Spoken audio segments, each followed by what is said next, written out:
அஞ்சு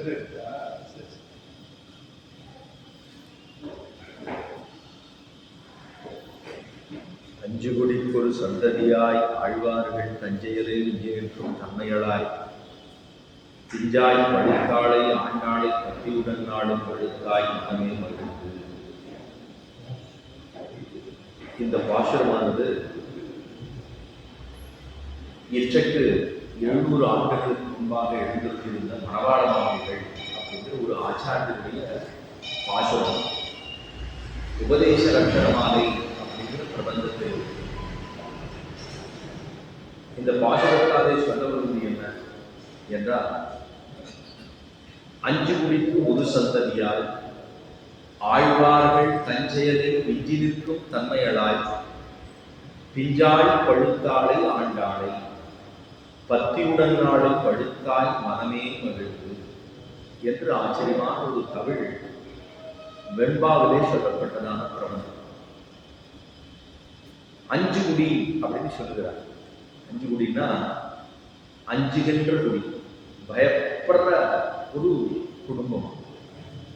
என்ன பயப்படுற குடும்பம் என்றால், பகவானுக்கு என்ன நேர்ந்து விடுமோ என்று அஞ்சுகின்ற குடும்பம். நம்மெல்லாம் நமக்கு என்ன ஆயிடும் பயப்படுவோம், பெருமாள்கிட்ட போய் பிரார்த்திப்போம். ஆனா பகவான் புறப்பாடு கண்டுபிடி வெளியில வந்தா அவனுக்கு என்ன நேர்ந்து விடுமோன்னு பயப்படுகிற குடும்பத்தில் வந்தவர்கள் தான் அஞ்சு குடின்னு சொல்கிறார். மற்றொன்று, அஞ்சு குடின்னு சொன்னா பெரியாழ்வார் கிரமத்தில் 10 ஆழ்வார்களுடைய கிரமத்திலே முதல்ல பொய்கை ஆழ்வார், பூதத்தாழ்வார், பேயாழ்வார், திருமிழிசை ஆழ்வார், நம்மாழ்வார், அதுக்கப்புறம் குலசேகர ஆழ்வார். இப்ப இது 6 கணக்கு வச்சிருக்கோம். ஆனா முதலாழ்வார்கள் 3 சேர்த்து ஒன்னா கணக்கு பண்ணணும். 3 பேரும் ஐப்பசியில் ஓணம், அவிட்டம், சதயம் அப்படின்னு 3 திருநட்சத்திரங்களுக்குள்ள முதலாழ்வார்கள் ஒரே கணக்கு. 2வது திருமிழிசை ஆழ்வாரை கொண்டு, 3வதாக நம்மாழ்வாரை கொண்டு, 4வதாக குலசேகர ஆழ்வாரை கொண்டு, 5வது பெரியாழ்வார். ஆக 5 குடின்னு சொன்னா இந்த 5 பேரையும் சேர்த்து 5 குடிக்கு சேர்த்து ஒரே ஒரு பெண் தனமாக அவதரித்திருந்தவள் ஆண்டாள். 5 குடிக்கு ஒரு சந்ததியார் ஆழ்வார்கள் தஞ்சையலை விஞ்சி நிற்கும் தன்மையளால் மற்ற ஆழ்வார்கள் எல்லாம் 8 அடி பாய்ந்தார். இவ 16 அடி பாயலாம். ஏன்னா மற்ற ஆழ்வார்கள் எல்லாம் ஆண்களாக புருஷர்களாக அவதரித்திருந்தார்கள். பகவானை அனுபவிக்கணும் அப்படின்னு சொன்னா அவர் புருஷோத்தமர், நாமெல்லாம் புருஷர்கள். புருஷன் புருஷோத்தமனை அனுபவிக்க வேணும்னா தங்களை நாயகியாக பாவித்துக் கொண்டு பாட வேண்டும்.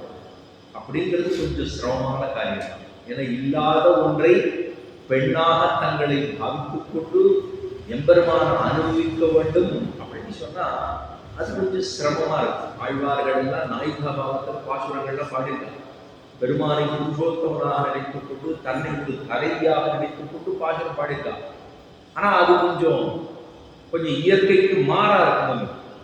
ஆனா பெண்களாக இருக்கக்கூடிய அந்த ஆண்டாள், பெண்ணாக இருக்கக்கூடிய ஆண்டாள் பகவானை அனுபவிக்க வேண்டும்னு சொன்னா அது பள்ளமடை.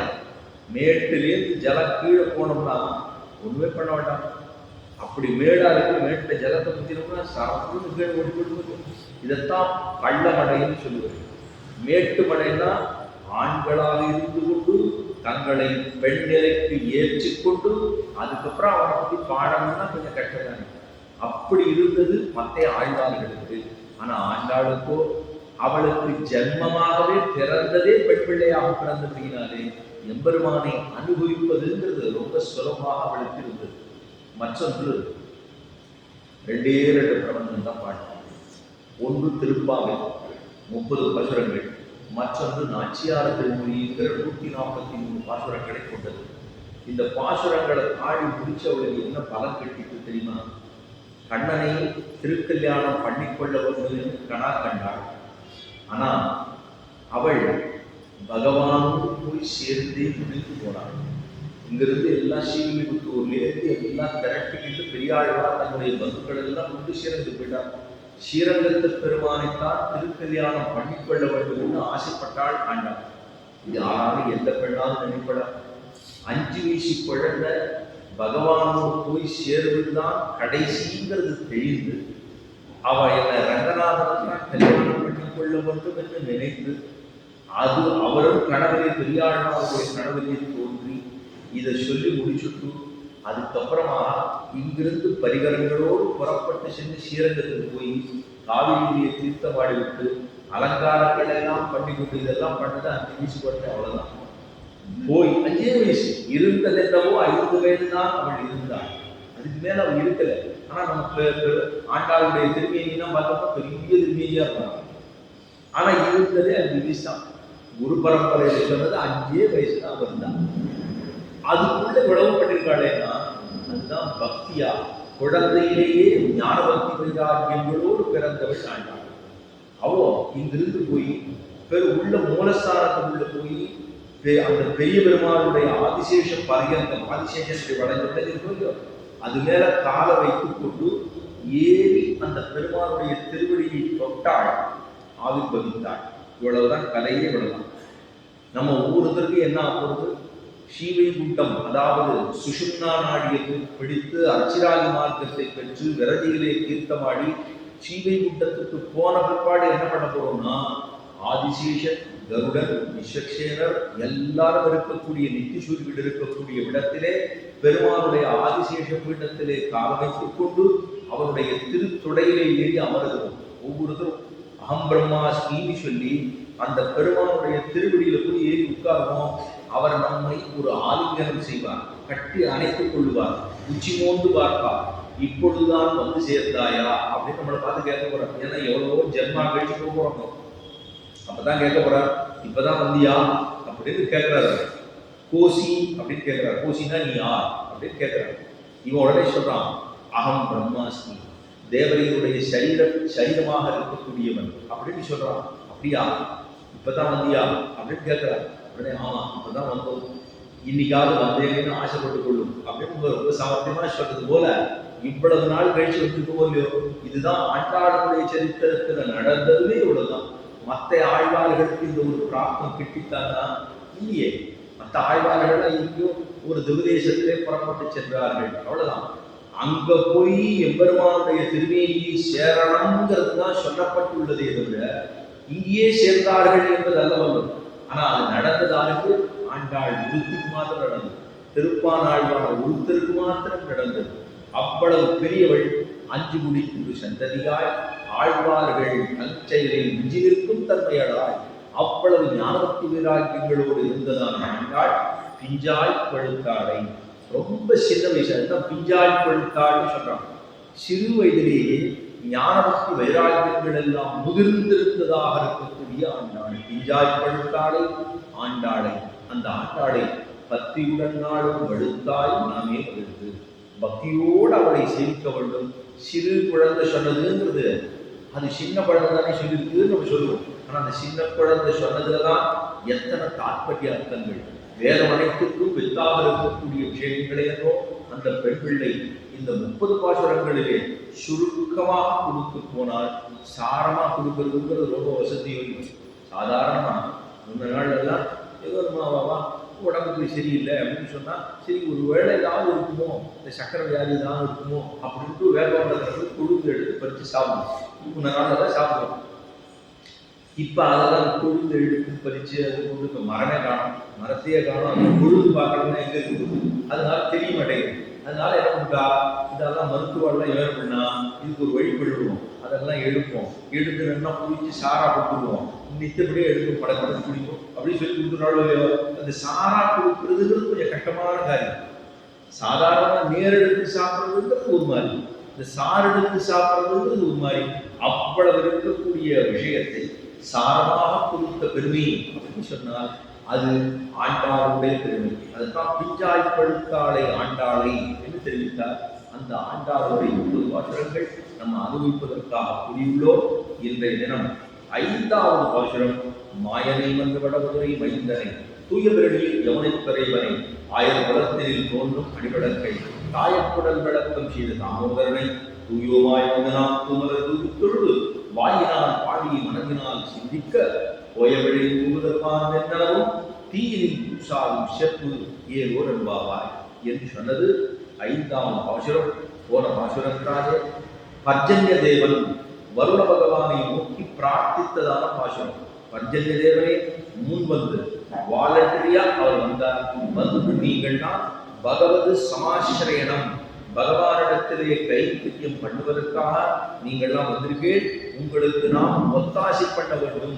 முதல் விஷயம், பகவத் விஷயத்திலே நாம் அனுகூலர்களாக இருக்க வேண்டும் அப்படின்னு சொல்லிட்டு பர்ஜன்ய தேவன் தானே முன் வந்து ஒத்தாசை பண்றேன் அப்படின்னு சொல்லி எழுதி கொடுத்தார். அதுதான் மழை பெய்யணும்னு சொல்லி பாட்டித்தது. வாழ உலகினில் பெய்கிறாய் நாங்களும் மார்கள் நீராடம் என்று பகவானோடு சேர்ந்து ஆனந்தப்பட வேண்டும் என்பதற்காக, கிருஷ்ண சம்ஸ்லேஷன் ஏற்பட வேண்டும் என்பதற்காக பாடினது. அதற்காக மழை பெய்ய வேண்டும் என்று பிரார்த்தித்தது போன பாசுரத்தாலே. இந்த பாசுரத்தாலே இந்த பாசுரத்தை சேமிப்பவர்கள் இந்த எம்பெருமானை பற்றி பாடணும்னு சொல்லிதான் ஆரம்பமே. வராக புராணத்திலுமே கூட, வராக புராணம்ன்றது 18 புராணங்கள் மொத்தம் இருக்கு. இந்த மொத்தம் 18 புராணங்களே 6 புராணங்கள் சாத்விகமான புராணங்கள். சாத்விகம்னா ரொம்ப அதாவது சாத்விக குணம்னு சொல்ல முடியும், சாதுக்களாக இருக்கிறோம்னு சொல்ல முடியும். ஏன்னா புராணங்கள்ல கூட தமோ குணமாக ராஜச குணமாக இருக்கக்கூடிய புராணங்களும் 18 புராணங்கள். அந்த 18 புராணங்களுக்குள்ளே சாத்விக புராணம் 6, தாமச புராணங்கள் 6, ராஜச புராணங்கள் 6. அதுல சாத்விகமாக இருக்கக்கூடிய புராணங்களாக ஒன்று வராக புராணங்கள். அந்த வராக புராணத்தில் சொல்லப்பட்ட விஷயம், பூமி பிராட்டிய பெருமாள் ஒரு பன்றி உருவாக கொண்டு உத்தரணம் பண்ணினான். ஏன்னா பூமி பிராட்டியுடைய அம்சம்தான் ஆண்டாள்.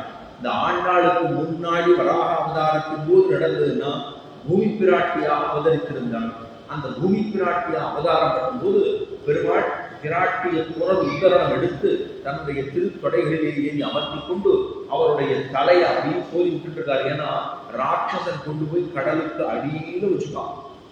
பிராட்டிய உத்தரணம் பண்ணுவதற்காக பெருமாள் அவதாரம் எடுத்துதான் வராக அவதாரம் அப்படின்னு எடுத்தார். இந்த வராக அவதாரம் எடுத்ததுதான் நாச்சியார்கள் ஒரு பாசுரமாகவே சொல்லியிருக்கா ஆண்டாள். பாசுபூத்து கிடந்த பார்மகட்டு பண்டொரு நாள் மாசுடம்பின் நீர்வாரா ஆனவிழா புண்ணியாம் தேசுடைய தேவர் திருவரங்கு செல்வனார் பேசி இருப்பனகள் பேர்க்கவும் பேராவே பாசுபூத்து கிடந்த பார்மகள். பார்மகள்னா நிலமகள், நிலமகள்னா பூமி பிராட்டி. அவளுக்கு உடம்புல திரும்பிய நீரில் பாசி குடித்து போடுதான். இதெல்லாம் வராக புராணத்தில் சொல்லப்பட்டிருக்கு. கடலுக்கு அடியில் போய் விட்டுட்டோம்னா ஜலத்திலே இருந்தோம்னா பாசி குடித்து போட்டு சொல்லுவோம். ஆண்டாள பார்த்தோம்னா எப்பொழுதுமே பொதுவா பச்சை வர்ணத்துலதான் அந்த வஸ்திரத்தை சாப்பிடுவது. ஆண்டாளுக்கு பொதுவா பார்த்தோம்னா பச்சை வர்ணத்துல இருக்கும். ஏன்னா அவ ஜலத்துக்குள்ள போற போது பாசி குடித்து போயிடுது இல்லையோ, அதுக்காக பச்சை வர்ணம் தான் பொதுவா சாத்துவா. தாயாருக்கு, மகாலட்சுமி தாயாருக்கு சேப்பு வர்ணத்தை சாத்துவா. அதே போல ஆண்டாளுக்கு பச்சை வர்ணத்தை சாத்துவா. ஆஹா, பாசுபூத்து கிடந்த பார்மகட்டு பண்டொரு நாள் கிருத்த இருக்கலே பெருமான் மானவிழா பன்றியாம். பன்றியா ஒருத்தரான அவதான் எடுத்துப்படலாம். நம்மளே திடீர்னு ஒரு நாள் நம்மளை வந்து நீ ஒரு சாதாரணமாக ஒரு பிச்சைக்கார மாதிரி வேஷம் போடுவாய் அப்படின்னு சொன்னோம்னா நம்மளாம் ஆராதனை பண்ணுவோம். அது கிடக்கு போ அப்படின்னு நம்மளெல்லாம் நம்மளுடைய தரத்தை குறைத்துக் கொள்ள வேண்டும் அப்படின்னா நம்ம கொஞ்சம் யோசனை பண்ணுவோம். நான் யாரு, நான் போய் இப்படி வர்றதா அப்படின்னு நமக்கு தோணும். ஆனா பகவான் சர்வேஸ்வரன் இந்த உலகத்தையே சிருஷ்டி பண்ணி ஸ்திதி பண்ணி சம்பரிக்கக்கூடிய எம்பெருமான் தான் தன்னை தாழ விட்டுக் கொள்ளுகிறான். தாழ விட்டு கொண்டு ஒரு பன்றி உருக்குண்டு தானும் வந்தான். ஏன்னா இருக்கிற இடையில ஜலம், ஜலம்னா அதுல மண் இருக்கும், களி இருக்கும், எல்லாம் இருக்கும். இது ரெண்டுலயும் ரொம்ப சாமர்த்தியமா போகணும்னா பன்றி தான் போகும்.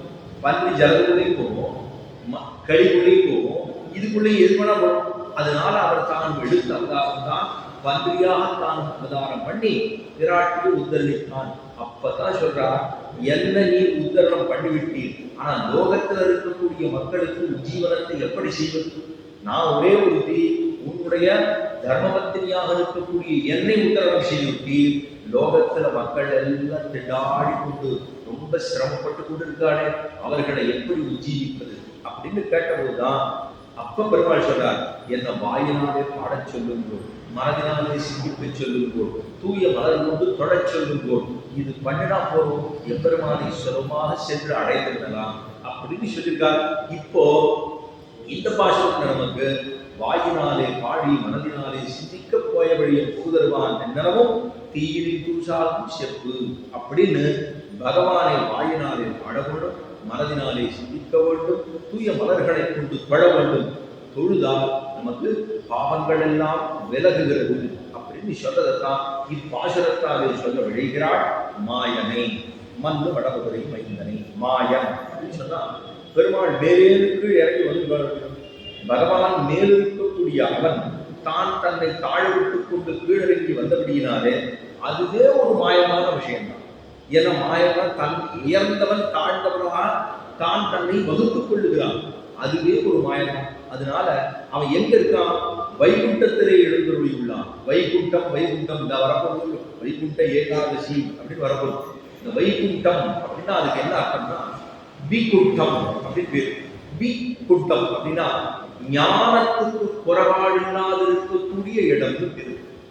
ஞானத்துக்கு நமக்கு இங்கேதான் ஞானத்துக்கு குறைபாடு இருக்கு அப்படின்னா பகவானை பற்றின ஞானமானது நமக்கு குறைச்சலாக இருக்கு.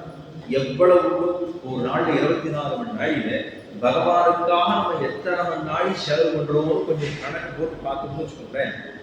ஒரு கிட்டத்தட்ட ஒரு 5-6 மணி நேரத்துக்கு நமக்கு கணக்கே தெரியாது. ஆச்சா, ஆனா விகுண்டம் என்று சொல்லப்படுகிற இடத்திலே ஞானத்துக்கு குறைபாடு இல்லாமல் இருக்கக்கூடிய இடம்.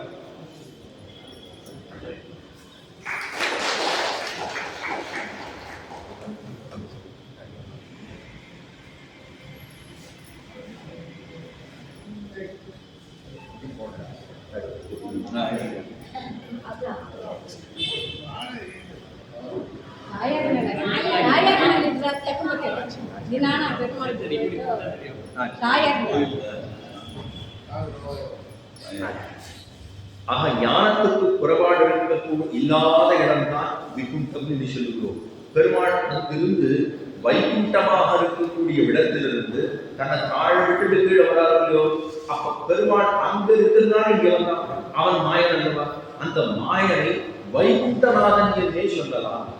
எதுக்காக சொல்றோம் அப்படின்னா பெருமாள் இது திருவிருத்தத்துல ஒரு பாசனம், நம்மாழ்வாருடைய பாசனத்துல ரொம்ப ஆச்சரியமான அர்த்தங்களை சொல்றான்.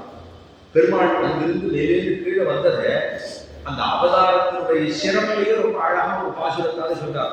சூட்டுடன் மாலைகள் துயரவேந்தி வெண்ணோர்கள் நன்னீராட்டி வந்து உபந்தரா இருக்கவே ஆங்கோர் மாயினால் ஈட்டியவண்ண நொறுண்ணப்பு வந்து நிறைத்துவன் போம் கோட்டிட ஆடின பூத்து அட ஆயதம் பொங்கலுக்கேன்னு ரொம்ப ஆச்சரியமான பாசுரம்.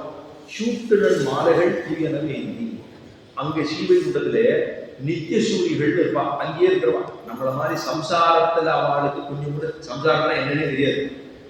அவர் அங்க இருக்கிறவர்கள் அவர்களுக்கு பாவங்கள் பாவம் கர்மங்கள்ங்கிறது உண்மையிலே எம்பெருமானோடு எப்பொழுதுமே இருக்கக்கூடியவர்களுக்கு நித்திய சூரிகள்.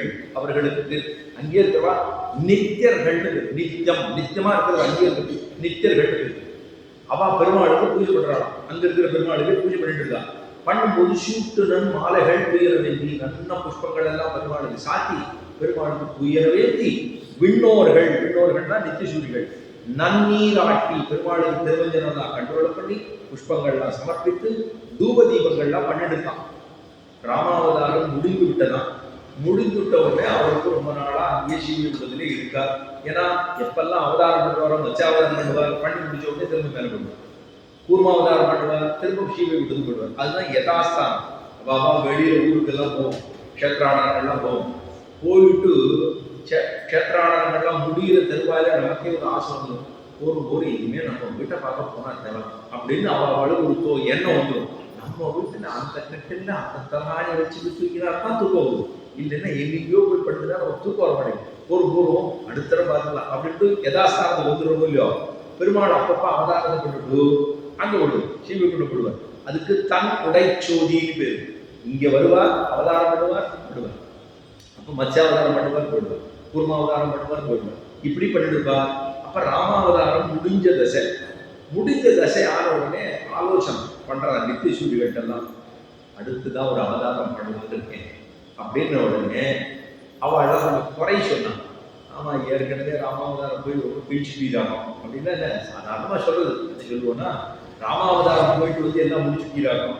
அங்க ராமாவதாரம் போனா உன்னையே கைகீறி காலுக்கு சொல்லிட்டா, அங்க போய் உன்னால என்ன பண்ண முடியுது? கைபிடித்த மகாட்டி அந்த சீதா பிராட்டியே உன்னால காப்பாற்ற முடியல. இதெல்லாம் சம்சாரத்துக்கு போனா இவ்வளவு கஷ்டம் இருக்கும். அங்க லோகத்துல இருக்கிறவாள்லாம் இப்படித்தான் இருப்பா. அதனால உன்னையே ஒரு ஒன்னாத்தான் இருந்து சொல்லிவிட்டான். இதெல்லாம் கட்டங்கள்லாம் இருக்கு. அதனால நீ அங்க போக வேண்டாம். ஒண்ணு அவதாரம் பண்ணி ஒண்ணு ஆக போறதுல பேசாம இங்கே கிட அப்படி விட்டாலாம். பெருமாளுக்கெல்லாம் வருத்தம். ஏன்னா நம்ம எல்லார்ட்டையும் அறிவுரைகள்லாம் கேட்போம். ஆனா கடைசியா நம்ம முடிச்சுட்டு தான் பண்ணுவோம். இப்ப பெருமாளும் அதே தான் பண்றான். எல்லாத்தையும் கேட்டுட்டா அவெல்லாம் ஒன்றும் அனுகூலமா சொல்லலை.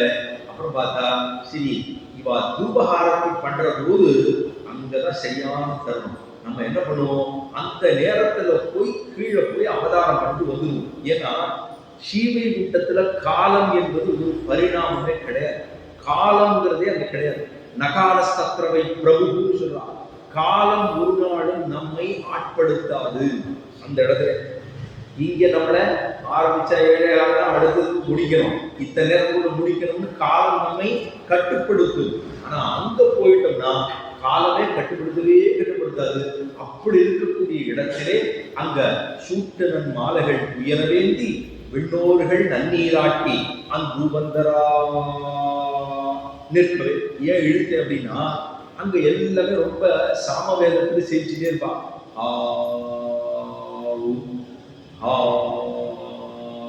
அப்படின்னு இழுத்து. ஏன்னா சாமகாலத்துல தான் பெருமாள் எப்போது சாமவேதத்துல தான் கேட்டே இருப்பான். அங்க எல்லாம் காலம் அப்படியே நீண்டு போயிட்டே இருக்கும். ஒரு நாளும் ராத்திரி பகல் அப்படிங்கிறதெல்லாம் ஒண்ணுமே கிடையாது அங்க. ஏன்னா பசி தாகம் தூக்கம் மரணம் ஜரம் ஒண்ணுமே கிடையாது.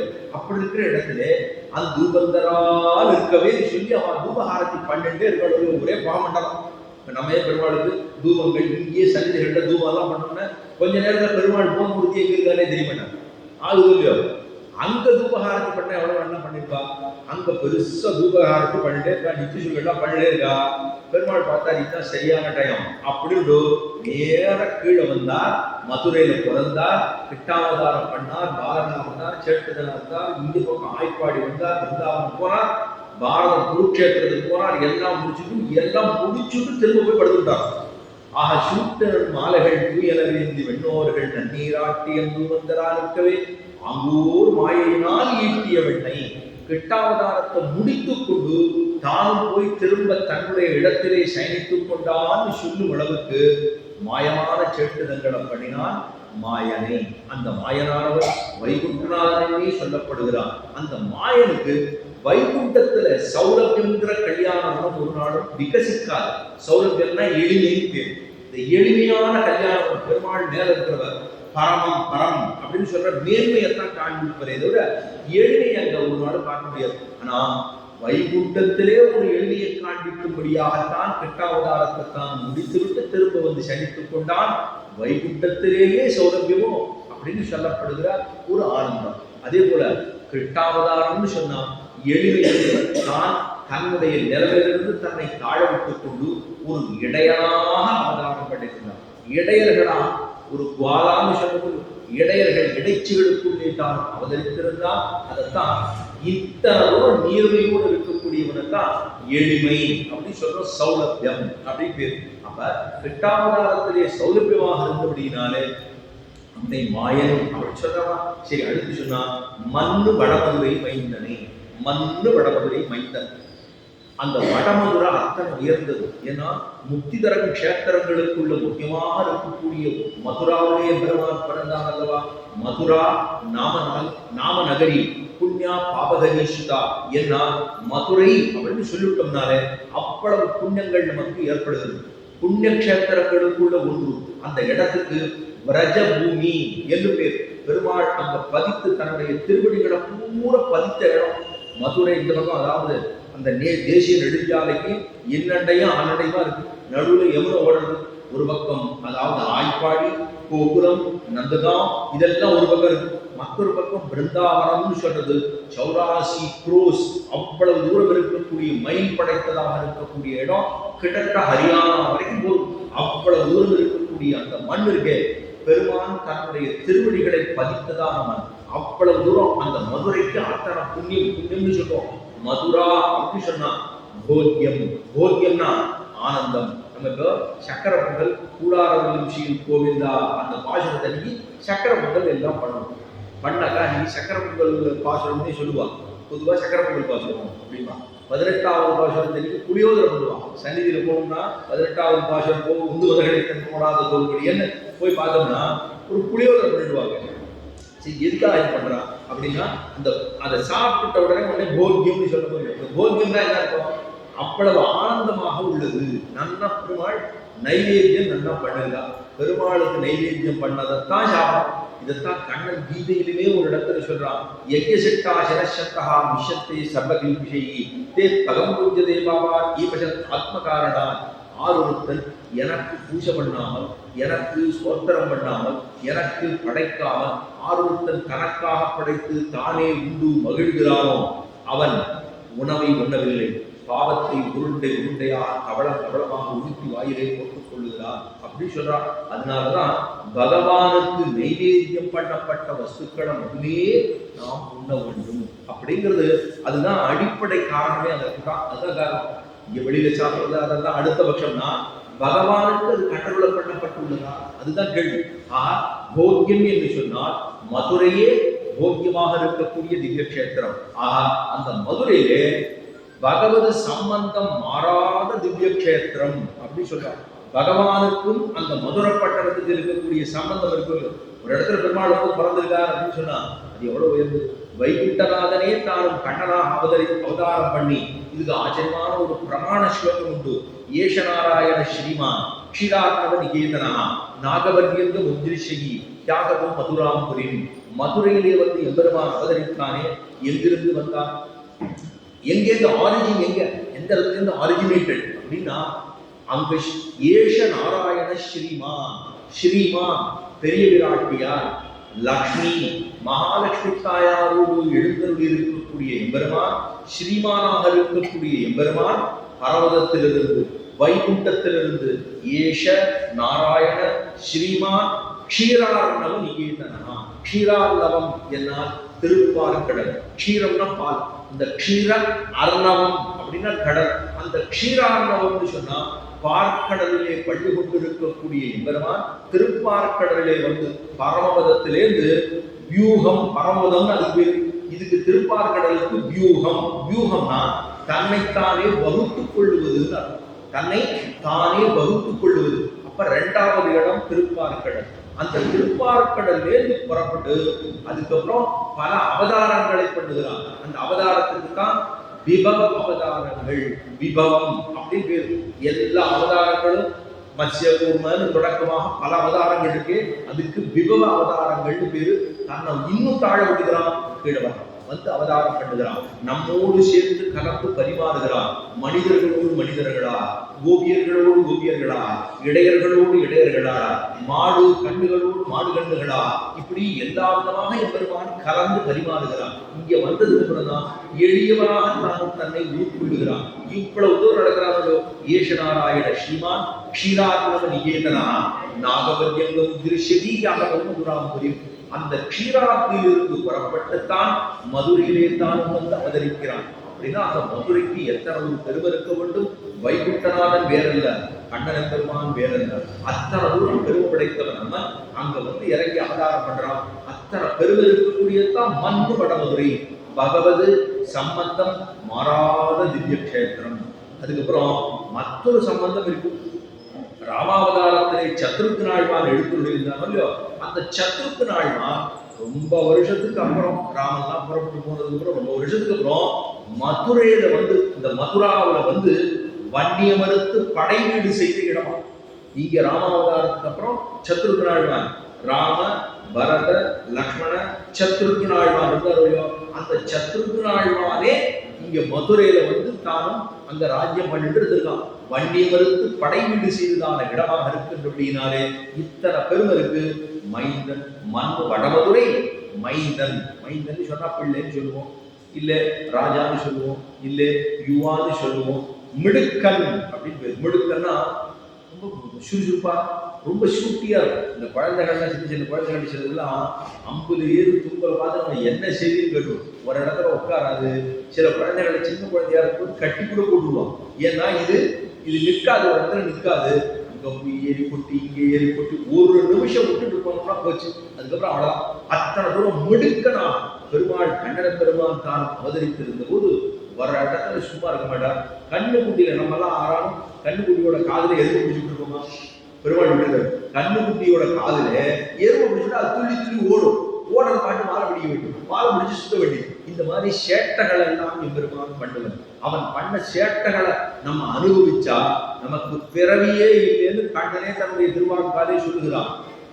பெருமானுடைய அவதாரத்தையும் அவதாரத்தினுடைய சிறப்பையும் அவதாரம் செய்த திவ்ய கஷேத்திரங்களையும் அவதாரத்தில் இருக்கக்கூடிய சிறப்பை சொல்லி கேட்டு கேட்டு சொல்லி இப்படியே நாம் பண்ணி கொண்டிருந்தோம் என்றால் நமக்கு புனர்ஜென்மம் இல்லை அப்படின்னு சொல்லிருக்கார்.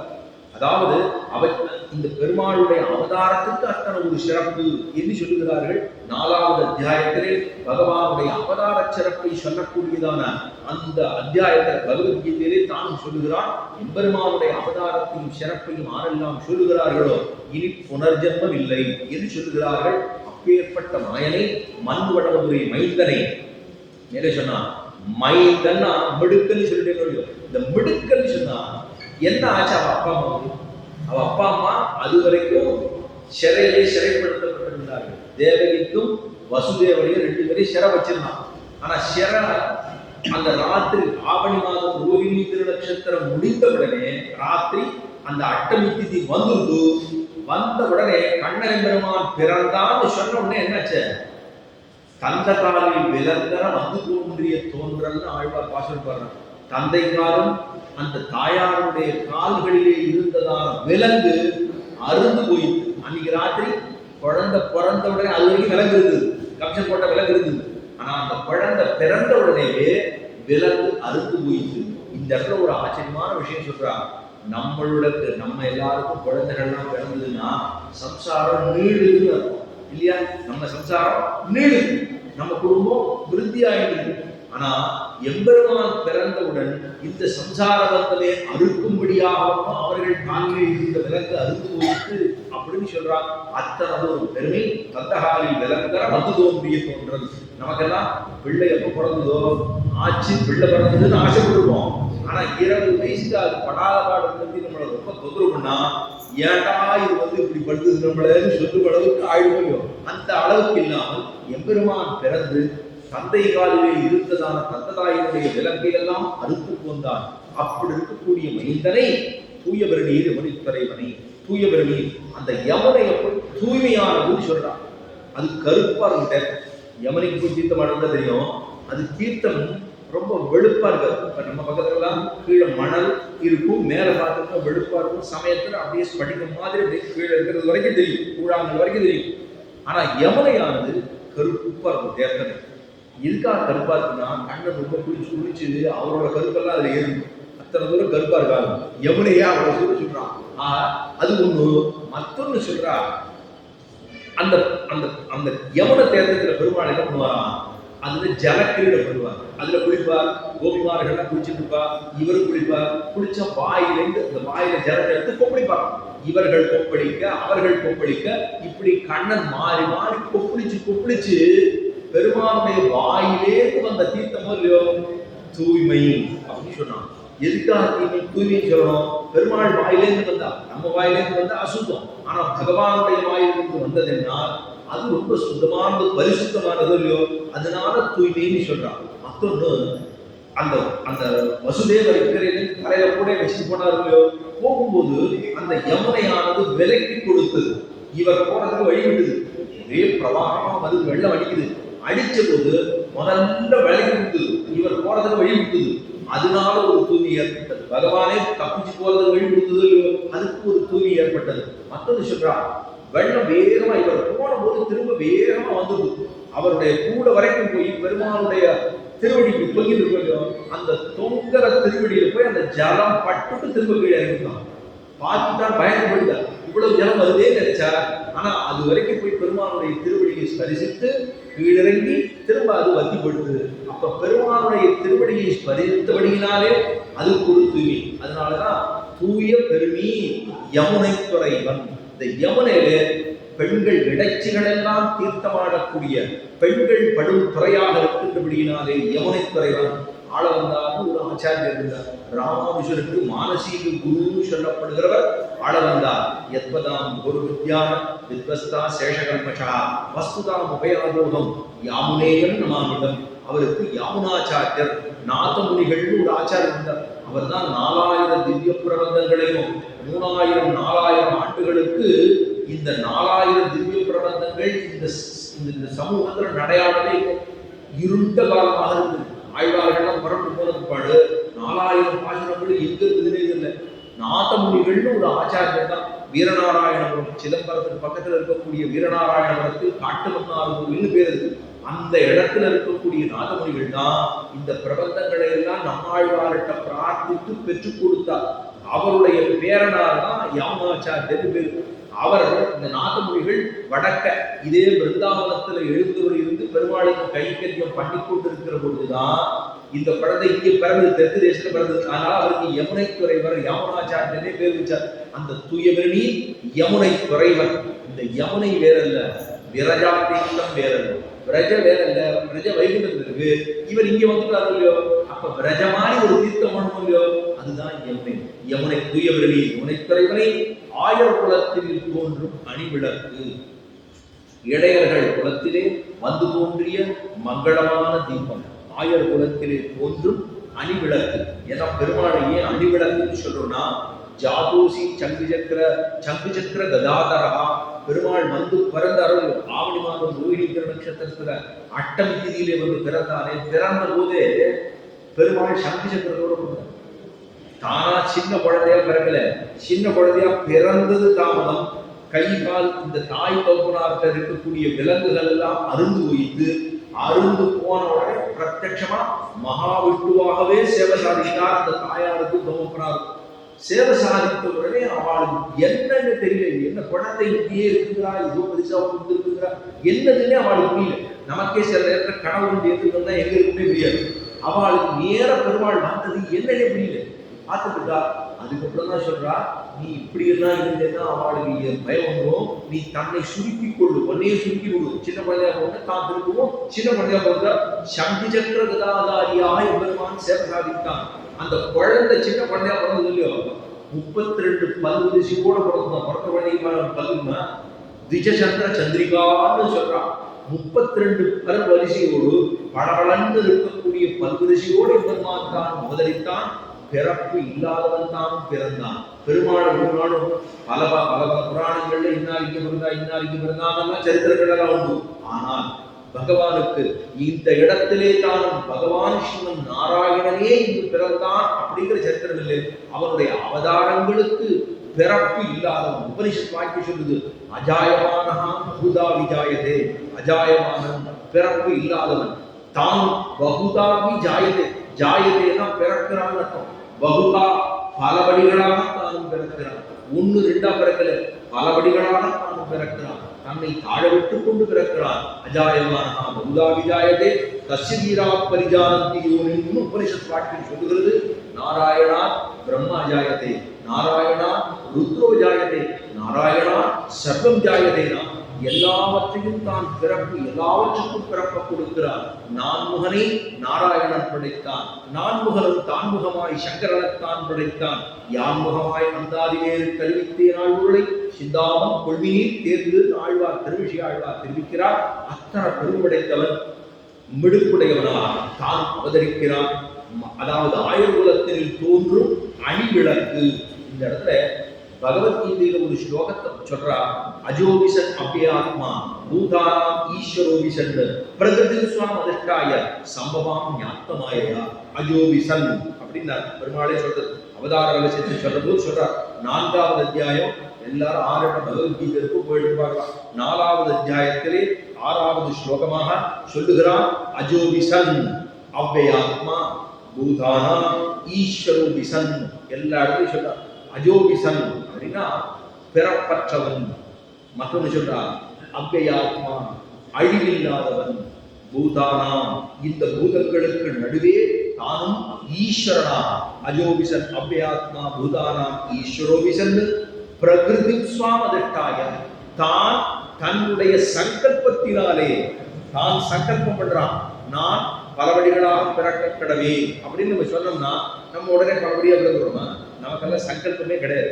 முதல்ல ஏதாவது ஒன்று சொல்லிட்டு வீட்டை விட்டு வெளியில கிளம்புவோம், போயிட்டு வரேன் என்னென்ன காரியங்கள்லாம் இருக்குன்னு சொல்லிட்டு வெளியில போவோம். 10 காரியத்தை எடுத்து போனோம்னா ஒண்ணு கூட முடியாது. எல்லாம் திரும்ப வந்து வீட்டு பார்த்து அந்த அந்த பாதரட்சியை தூக்கி அங்கே போடும் போதே நமக்கு தெரியும், வீட்டில் இருக்கிறவாள் தெரிஞ்சு போடும், ஒரு காரியமும் நடக்கிற போல இருக்கே அப்படின்னு சொல்லுவான். அந்த அளவுக்கு தான் நமக்கு சங்கல்பம். ஆனா பகவானுடையது நினைத்த மாத்திரத்திலேயே எல்லாவற்றையும் அவர்கள் இந்த உலகத்தை சிருஷ்டி பண்றதே எப்படி தேவைப்படுறார்? பகுஷ்யாம் பிரஜாயேய அப்படின்னு. பகுஷ்யாம் அப்படின்னா தான் பலபடிகளாக பிறக்க கடவேன்னு சொன்னா எல்லா உலகமே சிருஷ்டி ஆயிடும். ஒரு நிமிஷம் கூட கிடையாது. அந்த நிமிஷத்துக்கும் நிமித்திரத்துக்கும் மாத்திரமாக கீழே ரொம்ப எவ்வளவு துல்லியமா சொல்லலாமோ அவ்வளவு தூரம் சொல்லலாம் பெருமானே. அப்படித்தான் உபனிஷத் வாக்கியங்களும் வேத வாக்கியங்களும் அப்படித்தான் சொல்லி உள்ளது.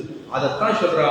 அப்ப பெருமாள் பிறப்பற்றவன், அழிவற்றவன், தன்னுடைய சங்கல்பத்தினாலே பலவடிகளாகத்தான் பிறக்கிறான்.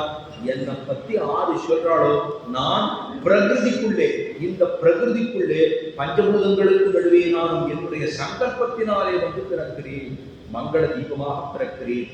ஆயிரகுலத்தில் தோன்றும் மடிவிளக்கை தாய்க்குடல் விளக்கம் செய்து தாமோதரன். தாய்க்குடல் விளக்கம்னா பெத்த வயிற்றுக்கு பட்டம் கட்ட வேண்டாமா? ஏன்னா பகவானையே ஒரு தாய் பெற்றிருக்காங்க. தாய்க்குடல் விளக்கம் செய்த தாமோதரன். தாயை குடல் விளக்கம், எல்லாருக்கும் குழந்தை பிறக்கிறது, அவளு குழந்தை பிறந்தா ஒரு ஆசை இருக்கு. ஆனா பகவானே தான் முன்பு பிறந்தான் அப்படின்னா 3 முறையாக பிறக்கிறான். ஏன்னா ஒரு தம்பதிகள் நீ பகவானே நீயே எனக்கு குழந்தையா பிறக்கணும்னு பிரார்த்திச்சா. அதுலதான் முதல்ல பிருஷ்டி கர்ப்பன், சுதவாவுக்கும் பிருஷ்டிக்குமாக பிருஷ்டி கர்ப்பனாக முதல் அவதாரம் பண்ணுகிறான். 2வது கஷ்யபருக்கும் அதிதிக்கும் 2வது பிள்ளையாக வாமனமூர்த்தி பிறக்கிறான். 3வதாக தானும் வசுதேவருக்கும் தேவகிக்கும் 3வது கர்ப்பத்திலே பிறக்கிறான். எவா முதல்ல அவ தபஸ் பண்ணா, ஒரு தம்பதிகள் தபஸ் பண்ணா.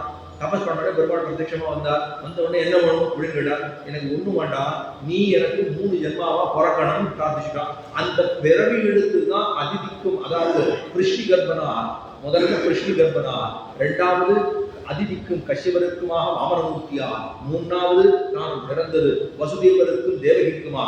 இப்படி பிறந்ததுதான் தாயை குடல் விளக்கம் செய்த தாமோதரன். பகவானை பிறந்தபடியினாலே இந்த பெற்ற வயிற்றுக்கு பட்டம் கட்ட வேண்டாமா? அத்தனை பெருமை இருக்கக்கூடிய எம்பெருமான் தானும் பிறந்தான். பிறந்து குடல் விளக்கம் செய்த தாமோதரன் அப்படின்னா, தாமோதரன் ரொம்ப வசதியான திருநாள். அவளுக்கு குழந்தை எல்லாம் பிறந்தா இந்த இடத்துல பார்க்கறது அறிவுன்னு தான். ஒரு சின்ன பிள்ளை இந்த நாள் தான் நினைச்சிட்டேன், யாருமே குழந்தைகளே வரலையேன்னு ஒரு வருத்தமா இருக்கும். சின்ன குழந்தைகள் வரணும், எல்லாரும் வயதானவர்கள் வந்திருப்போம். ஆனா சின்ன குழந்தைகளுக்கு தான் இந்த விஷயங்கள்லாம் நிறைய போகணும். இந்த நாள் நினைச்சிட்டேன், ஒரு பிள்ளை வந்துட்டான் அங்க அடியனுக்கு ரொம்ப பார்க்கறது நினைச்சுட்டு சரி வந்துட்டா ஆகும் அப்படின்னு. சின்ன குழந்தைகள் எல்லாம் கூப்பிடணும். நம்ம சனாதன தர்மத்தில் இருக்கக்கூடிய விஷயங்கள் நம்ம வாழ்க்கைக்கு அத்தனை தூரம் உபயோகப்படும். நம்ம இன்னைக்கு பிறந்திருக்கோம், இன்னைக்கு வளர்றோம், இன்னைக்கு இத்தனை வருஷம் இன்னும் எவ்வளவு காலம் இருக்க போறோம்னா இதை நம்ம அசைபோட்டே நம்முடைய வாழ்க்கை கடைசி வரைக்கும் முடியும் தருவாய் வரைக்கும் நமக்கு இதுதான் ஒத்தாசையா இருக்குது. பகவானை பற்றி தெரிந்து கொண்டு அவனையே ஸ்மரித்துக் கொண்டு அவனையே தொழுது கொண்டு வாயினாலே பாடி மனதினாலே சிந்தித்து தூய மலர்களை கொண்டு தொழுதோம் என்னால் பகவானுடைய திருவடிகளே நமக்கு கிடைக்கப் போகிறதுங்கிறது. இந்த குழந்தைகள் நம்ம சனாதன தர்மத்தில் எவ்வளவோ விஷயங்கள் இருக்கு. ஒண்ணும் இல்லை, ஏதோ ஒரு இடத்துல யோகம் பண்ண போறேன்னு சொல்லி ஒரு கருப்பா ஒரு அட்டையை போட்டு அது ஒரு புள்ளியை ஊத்தி அதே மாதிரி இருக்குன்னு சொன்னா அதுல ஒண்ணு நமக்கு ஒண்ணும் பெருசா தெரிந்து கொள்ள போறது கிடையாது. ஆனா எம்பெருமானை பத்தி தெரிந்து கொள்வதற்கு நிறைய விஷயங்கள் இருக்கு. நான் அந்த பட்டம் வாங்கியிருக்கேன், இந்த பட்டம் வாங்கியிருக்கேன், இதை படிச்சேன், அதை படிச்சேன்னு சொல்லுவதில் எந்த ஒரு பிரயோஜனம் இல்லை. எம்பெருமானை தெரிந்து கொள்ளாம மற்ற விஷயங்களை படிச்சுட்டேன்னு சொன்னா அதுல எந்த பிரயோஜனமும் இல்லை. ஆனா பகவானை தெரிந்து கொண்டு உலக விஷயங்கள் நமக்கு தெரியவில்லைன்னா அதனால ஒன்னும் தாழ்ச்சி ஒரு நாளும் வரவே வராது. பகவானை பத்தி தெரிஞ்சிருக்குன்னு சொன்னா அதுவே உயர்ந்தது, மற்றது வேற எதுவுமே உயர்ந்ததில்லை. ஆனா நம்ம இதெல்லாம் சொல்லிட்டோம், நமக்கு இவ்வளவு தெரிந்து விஷயத்தை தெரிந்து கொண்டோம் அப்படின்னு சொன்னா அதை நித்தியப்படி அதை அனுஷ்டானத்திலே கொண்டு வர வேண்டும். வெறும் தெரிஞ்சிருந்து கேட்டு எழுந்து போறதோ சொல்லிட்டு எழுந்து போறதோ கூடாது. அதை நம்ம அனுஷ்டானத்திலே நடைமுறையிலே அப்படி கொண்டு வர வேண்டும். அதுதான் ரொம்ப முக்கியம். அதுதான் ரியலைசேஷன் சொல்றாங்க. அதை ரியலைஸ் பண்ணணும், நம்ம வாழ்க்கையில அதை ரியலைஸ் பண்ணணும். அதைத்தான் சொல்றா, தாயை குடல் விளக்கம் செய்த தாமோதரனை தாமோதரன் அப்படின்னா பெருமாள் அவதாரம் பண்றதுதான். அந்த இடையர்கள் இடைச்சிகளுக்கெல்லாம் என்ன தெரியும்னா, வலது கைனா என்னன்னு தெரியாதா, இடது கைனா என்னன்னு தெரியாதா, இடக்கை வலக்கையே தெரியாது. அவ்வளவுதான் அவளுக்கு இருக்கக்கூடிய படிப்பறிவு, அவ்வளவுதான், ஒண்ணுமே தெரியாது. அந்த இடத்துல பெருமாள் என்ன பண்றான், தாமோதரனா வந்தாலும் ரொம்ப சேட்டை பண்ணிட்டு இருந்தான். யசோதை என்ன பண்ணிட்டா, அவன் கட்டி போட்டான். கட்டி போட்டா இதுக்கு கண்ணு செலுத்தாம ஒரு பிரபந்தம். மதுரகவியாழ்வார், நம்மாழ்வாருடைய சிஷ்யன் மதுரகவியாழ்வார், அவர் பாடுறார், கண்ணுவும் செலுத்தாமுதினால் கட்டுண்ண பண்ணிய பெருமாயன் என்னப்பனில் நன்னிக்கன் குருகூர் நம்பி என்னக்கால் அன்னிக்கும் அமுதூரும் என் நாவுக்கேன்னு சொன்னார். நம்மாழ்வாராக வசதியா பாடின தன்னுடைய ஆச்சாரியரை பாடணும்னு வந்தவர் கண்ணுவும் செலுத்தாம்பினால் கட்டுண்ண பண்ணிய பெருமாயன் என்னப்பனில். இப்பதான் தோணுது, நம்மாழ்வார நான் வசதியா பாட வந்தேன், இவரை பார்த்தா நான் ஏதோ கண்ணனை பத்தி பாடிட்டு இருக்கேன் அப்படின்னு என்ன பண்ணாலாம். இந்த குழந்தை சேட்டை பண்ணுது இல்லையோ, கட்டுறதுக்காக வந்தா. கட்டுட்டா கயிறு, மதுரை பிருந்தாவனத்துல இருக்க கயிறு, அந்த கயிறு என்னவானா எதுக்குமே கட்டுறதுக்கு உபயோகப்படாத ஒரு கயிறை எடுத்து எதுக்குமே உபயோகப்படாத ஒரு வரல்ல வச்சு கண்ணனை வச்சு கட்டி போட்டுட்டான். யாருமே பார்க்க முடியல. என்ன தேவாகான உலகான ஜாலம் சங்கரா ஜானந்தி பரமேஷ தப்பிட்டோ பரமம் பதம்னு சொல்லுது சாஸ்திரம்.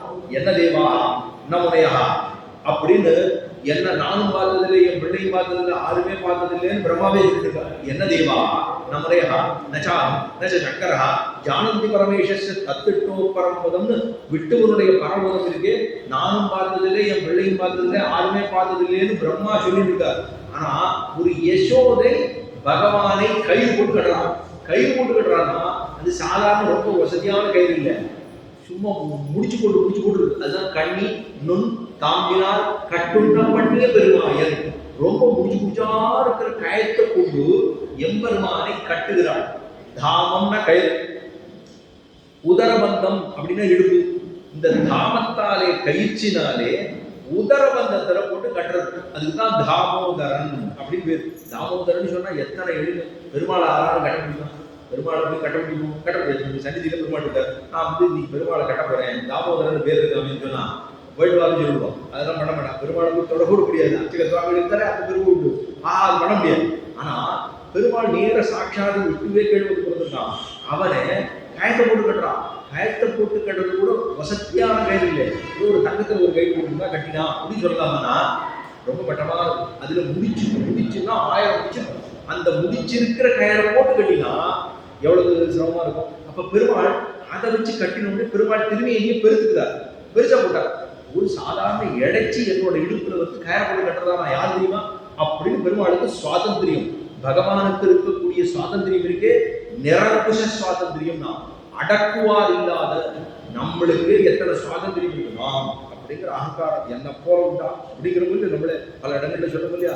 ஆனா பெருமானுக்கு எத்தனை சுவாதந்திரியம் இருக்கணும். இந்த உலகத்தையே படைத்து காத்து அழித்து ரட்சித்து திரும்பவும் தான் அத்தையெல்லாம் உண்டு, திரும்பவும் தான் பல காலங்களுக்கு வைத்து உமிழ்ந்து இத்தனை மன்ற ஆழ்வார் ஒரு பாஷை உலகம் உண்ட வருவாயா அப்படின்னார். இந்த உலகத்தையே உண்டு உமிழக்கூடியவன் உலகம் உண்ட வருவாயா, உலப்பில் கீர்த்தி அம்மானே நிலவும் சுழற் சூழொளி மூர்த்தியாய் நெடியாய் அடியேன் ஆகுகிறே தனது உலகத்தாய் இருந்த திருவேங்கடத்த பெருமானே உலகொரு அடியே உணவாதம் கூடுமாறு கூறாய் என்று திருவேங்கடத்துக்காக திருமலைக்காக மங்களாதாரம் என்றவர் நம்மாழ்வார்.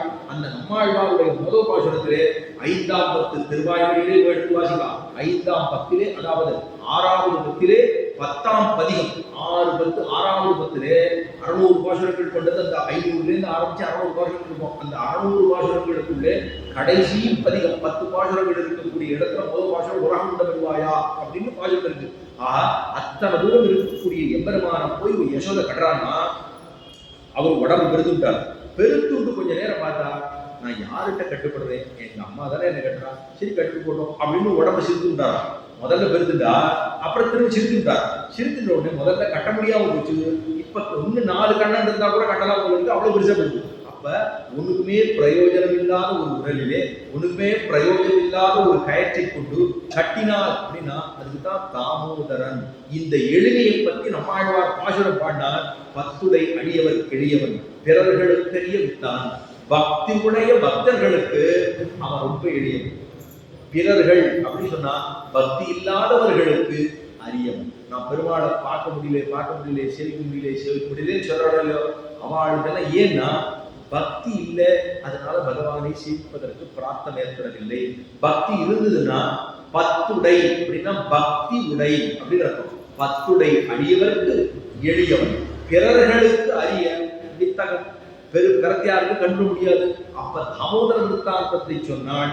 அவளுக்கு என்ன சொல்ல வந்தேன், அவளுக்கு பேரனோ பேத்தியோ பிறக்கிறதுன்னு வச்சுக்கோங்க. பேரன் பிறந்ததுன்னா அவளுக்கு என்ன வைக்கலாம், தாமோதரன் அப்படிங்கிற பேரை வச்சுக்கலாம். தாமோதரன்னா தாமோதரனை செப்பினால் பாசுரத்துல தாக்கரையே தாமோதரன்கிற பேரை சொன்னால் தீயிலின் தூஷாலும் செப்பு. நம்முடைய பாவங்கள் எல்லாம் தீயில போட்ட பஞ்சு மாதிரி மூவாஞ்சு. அப்ப நம்ம நிச்சயம் அந்த குழந்தைங்க பேர் பேரனுக்கு வச்சுட்டோம்னா தாமோதரன் தாமோதரன் ஒரு நாளைக்கு 3 தடவை கூப்பிட்டோம்னா தாமோதரத்தை சொன்னால் நம்முடைய பாவங்கள் எல்லாம் தீயிலே போட்ட பஞ்சு போலே உருவாய்ந்து போகிறது அப்படின்னு சொல்றான். தூய விரணியை யமுனைக்கரவனை ஆயுள்ளத்தில் தோன்றும் மணிவிளக்கை தாயக்குடல் விளக்கம் செய்த தாமோதரனை தூயுமாய் வந்து நான் துமரது வைக்கிறது. தூய்மையா வந்தோம், சுத்தமா வந்தோம். தூய்மைனா பெருமாளுக்கு நாம் பண்ணுகிற பொழுது அனுஷ்டானத்தோடு பண்ணவும் இல்லையோ. சரி, இந்த அனுஷ்டானம் சொல்றமே, விபீஷண ஆழ்வான் ராமனிடத்திலே சரணாகதி பண்ண வந்தான். திருப்புல்லாடி சமுத்திரங்களிலே சரணாகதி பண்ண வந்தான். பண்ணும்போது அவர் தீர்த்தமாடி, சரி ராமன் நான் போய் சரணாகதி பண்ண போறேன், போய் ஒரு குரு கூட்டு வரேன்னு வந்தாரா? சரணாகதி பண்ண வந்தார். அப்படியே வந்தார், நேரம் வந்தார், சரணாகதி வந்தார். அப்ப அங்க எங்க தூய்மை இருக்கு? தூய்மையா பகவானிடத்துல சரணாகதி பண்ணணும்னா நம்ம யோக்கியதையை சம்பாதித்துக் கொண்டுதான் நான் பண்ணணும்ன்றது இல்லை. நான் ஒரு யோக்கியதை, எனக்கு ஒரு யோக்கியதை வந்ததுக்கு அப்புறம் தான் நான் சரணாகதி எம்பெருமானிடத்துல பண்ணுவேங்கிறது இல்லை. அதுக்காக தோஷத்தை ஏற்படுத்தி கொள்ளுங்கிறது இல்லை. ஆனா எப்படி இருக்கிறோமோ அப்படியே எம்பெருமானிடத்திலே சரணாகதி அனுப்பிக்கலாம். இதுதான் பல பேர் சந்தேகம். நான் முதல்ல யோக்கியதை சம்பாதிச்சுக்கிறேன், அப்புறமா நான் இதெல்லாம் பண்றேன்னு சொல்லுவா. அதை தெரிய சொல்றா, யோக்கியதையை பெருமாட்ட சரணாகதி பண்றதுக்கு யோக்கியதையை சம்பாதிச்சுட்டு பண்ணணுங்கிறது இல்லை, இருக்கிறபடியே அப்படியே பண்ணுவோம். ஆனா ஒண்ணே ஒண்ணு, அயோக்கியதையோட மட்டும் போயிடாது. அயோக்கியதையோட நான் மேல மேல பாவங்கள் பண்ணிட்டு இருக்காது. பண்ணாமல் இப்படியே நீ எம்பெருமானிடத்திலே சரணாகதி பண்ணால் அவன் உன்னை ஏற்றுக்கொள்ளுகிறான். அதைத்தான் தூயோமாய் விபீஷணாழ்வான் எம்பெருமானிடத்திலே சரணாகதி பண்ணுகிற போது அவன் ஒரு உள்கொண்டு வந்தான். சரி, திரௌபதி கோவிந்த புத்தரிகாட்ச ரட்சமாம் சரணாகதா அப்படி சொன்னாலே, சங்கு சக்கர கதா சங்கு சக்கர கதாபாணி பாரகா நிலையாச்சுத கோவிந்த புத்தரிகாட்ச ரட்சமாம் சரணாகதான்னு சரணாகதி வஸ்திரத்துக்காக கூப்பிட்டாலும் இல்லையோ. அப்பாவோ தீர்த்தமாடிட்டு வந்து சரணாகதி பண்ணாங்க இல்லையே. அதே போல அர்ஜுனன் குருக்ஷேத்திரத்திலே பாரத போர் பண்ணும் பொழுது பகவானிடத்திலே சரண ஸ்லோகத்தை கேட்டானே, பகவத்கீதை 700 ஸ்லோகங்களை கேட்டானே. அதுக்கு முன்னாடி ஊர் போட்டு பெருமாளை நான் வந்து சரணாகதி, அதாவது உங்களை சரண ஸ்லோகம் கேட்க போறேன், நான் ஒரு ஊர் போட்டு வரமா அப்படின்னு போய் குளிச்சுட்டு வந்தானா? இல்லையே. அப்படியே அவர்கள் கேட்டுக்கொண்டார்கள். அதுதான் சொன்னா தூயோமாய் அப்படின்னா தூய்மைங்கிறது தனியா நமக்கு வேண்டாம். இருக்கிற ஸ்திதியிலிருந்து அப்படியே பண்ணிட்டே இருந்தோம், பண்ணிட்டே வர நமக்கு தூய்மை ஏற்படும் அப்படின்னு சொல்றா. தூயமாய் வந்து நாம் தூமலது உயிர்த்தொழுது தேவரிற்கு நல்ல புஷ்பங்களை எல்லாம் விட வேண்டும். தூமலர் தூய்மையான புஷ்பங்கள் மனதிலே தூய்மை. அந்த புஷ்பங்கள் எங்கெங்கெல்லாம் வேணாலும், ஆனா அதை எல்லாத்தையும் கொண்டு வந்து பகவானுடைய சந்நிதியில எப்ப நம்ம சமர்ப்பித்துட்டோமோ அப்பயே அது தூய்மை. பகவானிடத்துல எப்ப மூலஸ்தானத்துக்கு போயிட்டு திரும்ப வந்ததோ அப்பவே அதுக்கு தூய்மை தான். அந்த பகவானுடைய திருவடிகளுக்கு சமர்ப்பித்தோம். தூமலர் தூவித்தொழுது என கண்ணன் பெருமான் கீதையில சொல்றார், பத்திரம் புஷ்பம் பலம் தோயம் யோமே பக்தியா பிரயச்சதி ததகம் பக்தி உபகிருதம் அஸ்னாமி பிரயதாத்மனா. கண்ணன் கீதையில சொல்றார், என்ன பூஜை பண்ணுவதுன்றது ரொம்ப எளிது, நான் பூஜைக்கு பிடியனானவன். பூஜைன்னு சொன்னா அது ரொம்ப எளிது, ரொம்ப ஆஹா ஓஹோ படாட்டம் பண்ணிட்டு தான் பண்ணணுங்கிறது இல்லை. நம்மிடத்திலே ஒரு பத்திரம், ஒரே ஒரு இலை, பகவானுக்கு ஒரு புஷ்பம், பகவானுக்கு இத்தனை தீர்த்தம், பகவானுக்கு ஒரு பழம். பத்திரம் புஷ்பம் பலம் தோயம். பத்திரம் என்னால் இலை, புஷ்பம் என்னால் பூ, தோயம் என்னால் தீர்த்தம், பலம் என்று சொன்னால் ஒரு பழம். எம்பெருமானுக்கு இதை சமர்ப்பித்து சர்வம் ஸ்ரீ கிருஷ்ணார்ப்பணமஸ்து, உன்னுடைய திருவிழலுக்கு நான் அர்ப்பணிக்கிறேன் அப்படின்னு சொன்னோம்னா பெருமாளுக்கு ஏதோ பெரிய விருந்து வச்ச மாதிரி இருக்கான். அப்பா எவ்வளவு கொடுத்தாயோ அப்படின்னு பரமானந்தப்படுகிறான் எம்பெருமான். இதை கேட்டுட்டு அவனுக்கு அப்பாடி இவ்வளவு பெரிய விருந்து வச்சுட்டானே, நான் என்ன பண்ண போறேன் இவனுக்கு அப்படின்னு கடன் கண்டார் கடன் பட்டார் நெஞ்சல் போலே எம்பெருமான் கலங்கி போகிறான். அவ்வளவு தூரம் பெருமாளுக்கு பத்திரம் புஷ்பம் பலம் தோயம் இது 4 இருந்தா அதைத்தான் சொல்ற போது ரொம்ப ஆனந்தமா சொல்றான். உண்ணும் சோறு கண்ணனா, பருகுநீர் கண்ணனா, தின்னும் வெத்தலை கண்ணனா, எல்லாம் கண்ணனா, பகுநாம் ஜன்மநாமந்தே ஞானவான்மாம் பிரபத்ததே வாசுதேவ சர்வநிதி மகாத்மா சுதுர்லபா. என்னை வாசுதேவன் என்று அறிந்து கொள்ளுகிறவர் ரொம்ப குறைச்சல்.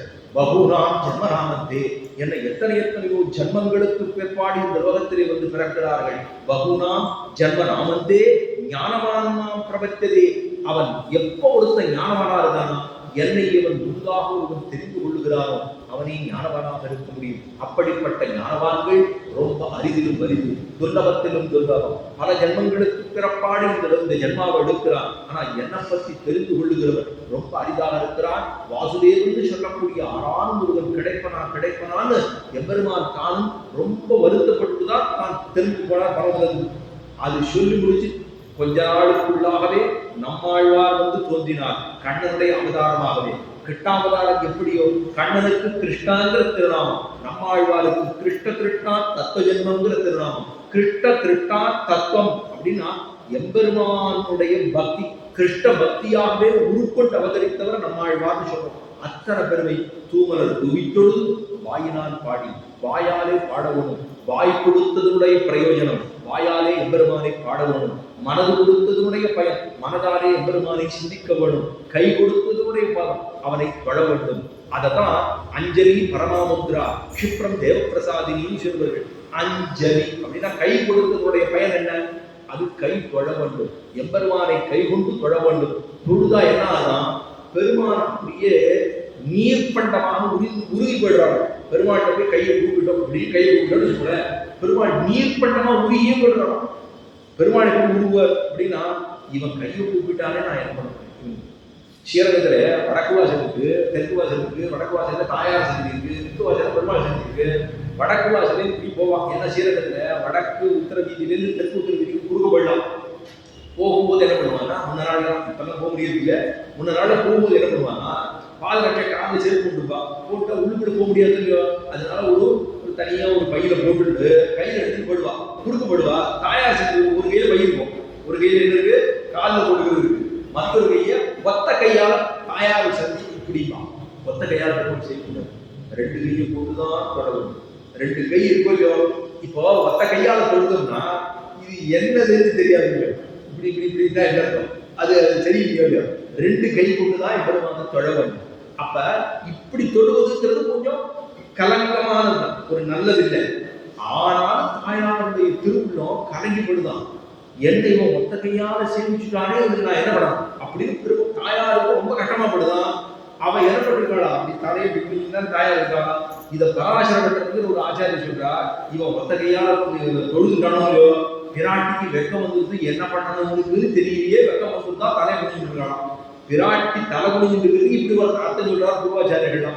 அத்தனை தூரம் அவர்கள் பகவானுக்கு வாழ்ந்து போனவர்கள். வாயினாலே பாடி மனதினாலே சிந்திக்க பொழுது வாயினால் பாடி மனதினால் சிந்திக்க போய வழியும் புகுதருவான் என்பது. போய வழி பகவத் சம்பந்த ஞானம் ஏற்படுவதற்கு முன்பாக, பகவானுடைய சம்பந்தம் ஏற்படுறதுக்கு முன்னாடி, அதுக்கப்புறம் புகுதருவான் இனிமே நம்ம பண்ணக்கூடிய பாவங்கள்.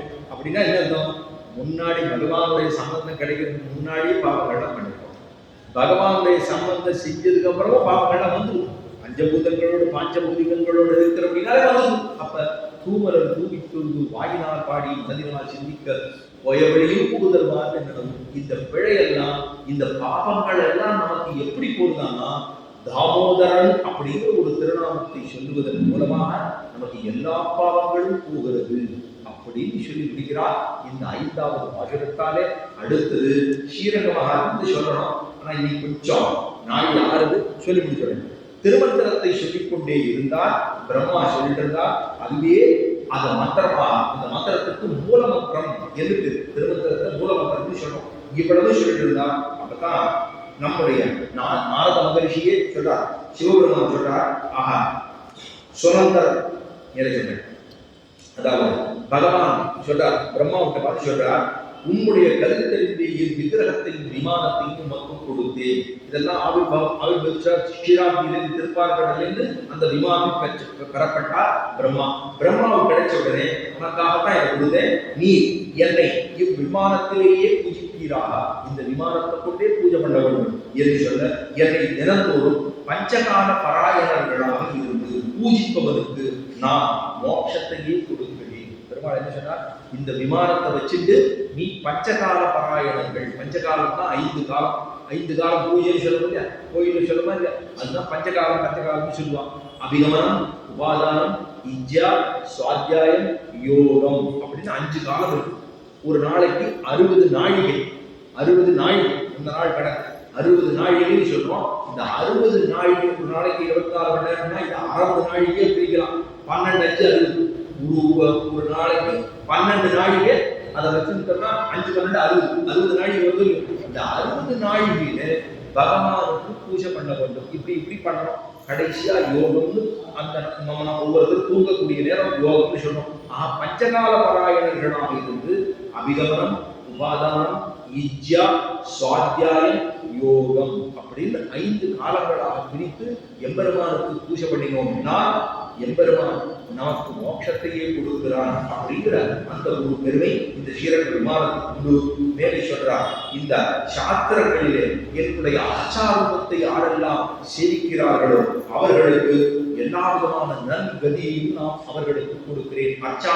அச்சாரம்னா பகவானுக்கு முதல்ல இருக்கிறது பரமதந்திர ஸ்ரீவைகுண்டநாதன், 2வது திருப்பார்கடல்னு சொல்லப்படுகிற க்ஷீராப்தி, 3வது விபவ அவதாரங்கள், ராமகிருஷ்ணாதி அவதாரங்கள்லாம் பண்றவர்கள் அதுக்கு விபவ அவதாரங்கள்.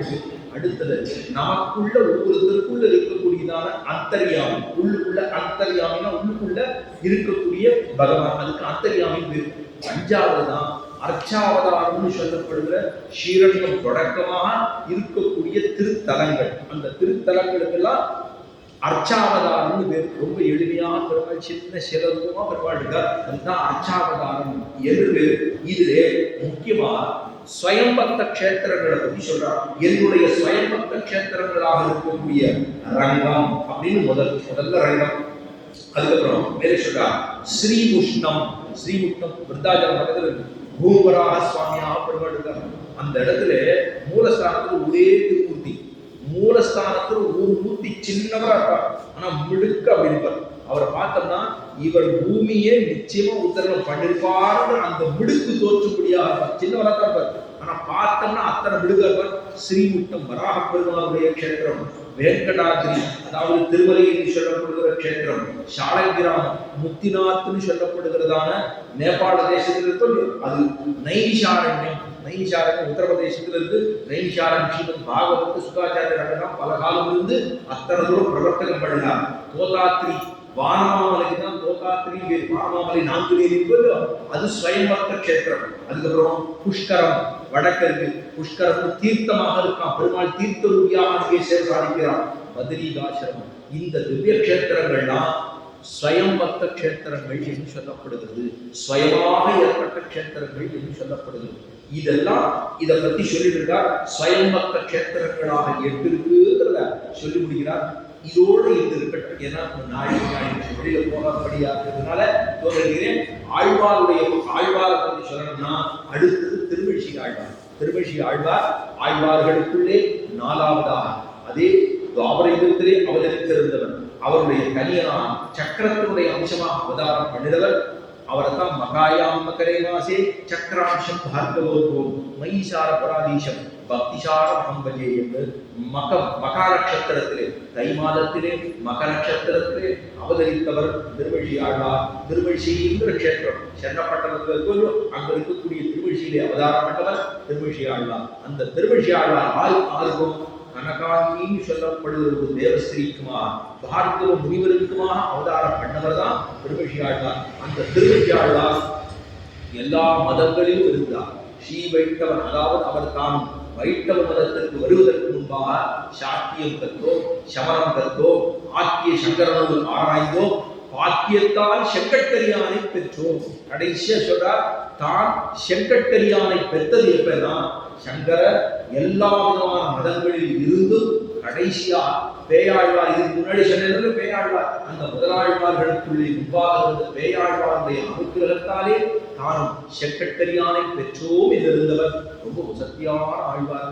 பல பிரபந்தங்களை அருளியுள்ளார். ஆனா நம்மள்கிட்ட கிடைக்கிறது ரெண்டே ரெண்டுதான். நான்முகன் திருவந்தாதிங்கிற ஒரு பிரபந்தம், திருச்சந்த விருத்தம்ங்கிற ஒரு பிரபந்தம் தான் இன்னைக்கு நம்மிடத்தை கிடைக்கிறது. அவ்வளவு ஆச்சரியமான ரிஷியாக இருக்கக்கூடிய ஆழ்வார்.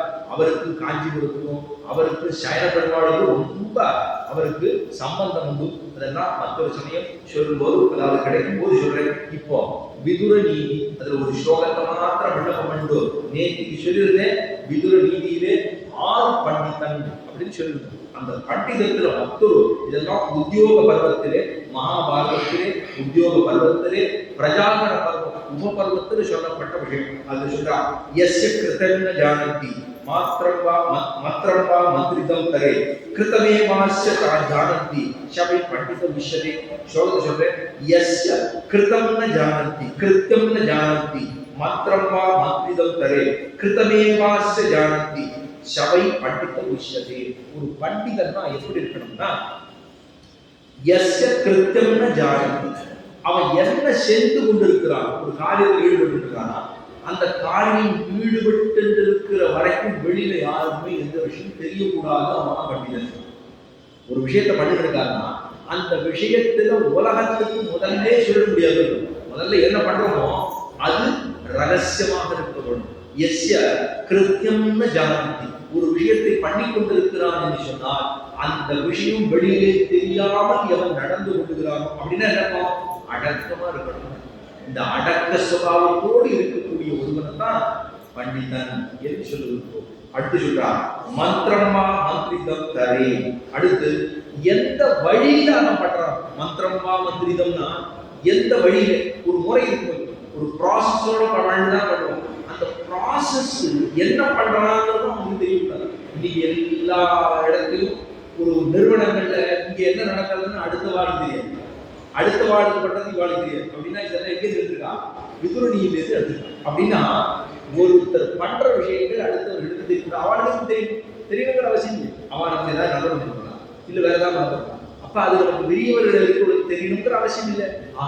எந்த வழியிலே செய்கிறான் என்கிற அவசியம் வெளியிலே தெரியாமல் இருக்கிறதோ அவனை பண்டிதர் என்று சொல்லுகிறோம். மேலே சொல்றா, எந்த வழியில பண்றோம், அதுக்கப்புறம் கடைசியா பலம் கிடைக்கும். ஒரு விஷயத்தை பண்றா, ஒரு நல்ல காரியம் பண்றார், ஒரு பெரிய மண்டபம் கட்டுறார், 4 பேருக்கு சாப்பாடு கொடுக்கும், சத்திரம் பண்றாருன்னு சொல்றேன். அவர் பண்ற வரைக்கும் வெளியில இருக்கிற வாழ்க்கை தெரியணுங்கிற அவசியம் வந்து நானே பண்ணிட்டு இருக்கோம். அதுக்கப்புறம் எந்த முறையில அவர் பணத்தெல்லாம் சேகரிக்கிறாங்கிறது வெளியில தெரியணுங்கிற அவசியம் இல்லை, பண்ணலாம். கடைசியா என்ன வரப்போகுது, இந்த மட்டம் தானே வரணும். இந்த மட்டம் வந்தா எத்தனை பேருக்கு வந்து தங்குவதற்கு, எத்தனை பேருக்கு சாப்பாடு கொடுவதற்கு, எத்தனை பேருக்கு கேட்பதற்கு, எத்தனை பேருக்கு சொல்லுவதற்கு, இதெல்லாம் சனாதன தர்மத்தை உயர்த்தும்படியாக உள்ளது. அப்படி கடைசியில் அந்த பலம் உலகத்துக்கே நல்லதாக இருக்கும் என்றால், அப்படி யார் ஒருத்தர் நடந்து கொள்கிறானோ அவனையே பண்டிதன் என்று சொல்லுவோம். இதெல்லாம் தான் அந்த பருவத்திலே, பிரஜாகர பருவத்திலே சொல்லப்பட்டிருக்கு. ஸ்லோகத்தை திருப்பி சொல்றேன். எஸ்ய கிருத்தியம் ந ஜானந்தி மந்திரம்பா மந்திரிதம் தரே கிருதமேவாஸ்ய ஜானந்தி சபை பண்டித உஷ்யதே அப்படிங்கிற ஸ்லோகம். ஒரு பண்டிதன் என்பவன் எப்படி இருப்பான் என்பதை இந்த ஒரு ஸ்லோகத்தாலும் விதுர நீதியாக திருதராட்டருக்கு விதுரன் உபதேசம் பண்ணினான் அப்படிங்கிறதோட இன்று நிறுத்திக் கொண்டு அடியான் திரும்ப போட்டு இனி ராத்திரி திரும்ப வரும். அதுக்காக கொஞ்சம் சீக்கிரமாக முடித்துக் கொள்கிறேன். அதற்காக க்ஷமை கொள்ள வேண்டும் என்று பிரார்த்தித்துக் கொண்டு ஆண்டாள் திருவிழைகளுக்கு பல்லாட்டவாடி சீவந்தி விஜித்தாற்று அவரத்தன கேதரே நந்தனந்த சுந்தரியை போதாயித்த மங்களம் சொல்லி அமைத்துக் கொள்ளுகிறேன். க்ஷமிக்க பிரார்த்திக்கிறேன். மாயனே மந்த படமதுரை மைந்தனே உயவெளியரமனை துறைவனே ஆயர்குடத்தினில் தோன்றும் மணி விளக்கை தாயக்குடல் விளக்கம் செய்த தாமோதரனே யோமாய் வந்து நாம் தூமல தூவித் தொழுது ஆயினால் பாடி மனதினால் சிந்திக்க ஓயவழி புதல்வான் நின்னவும் தீரி தூசால் செப்பு ஏலோரும் பாவாய் தாமோ தாமோதரங்கிற பெயரை சொன்னால் நம்முடைய பாவங்கள் எல்லாம் தீயிலே போட்ட பஞ்சு போலே துருவாங்கி போகும் அப்படிங்கிறது தான் சாராம்சம் இந்த பாட்டிருக்காங்க.